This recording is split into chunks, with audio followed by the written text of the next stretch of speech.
আজ বানালাম অমলেট পটল। পটলটা নুন হলুদ দিয়ে ভেজে নিয়েছি।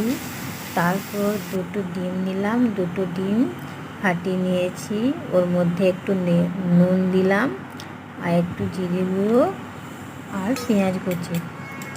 তারপর ভালো করে ফাটিয়ে নিয়ে তারপর ডিমটা ভেজে নিয়ে পিস পিস করে কেটে নিলাম।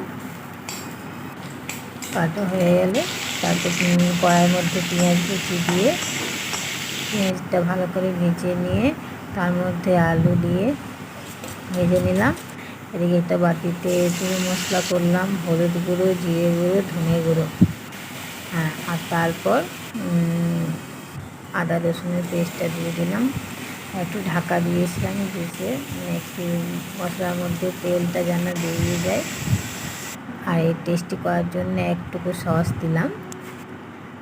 তারপর ভালো করে কষে জল দিয়ে দিয়েছি।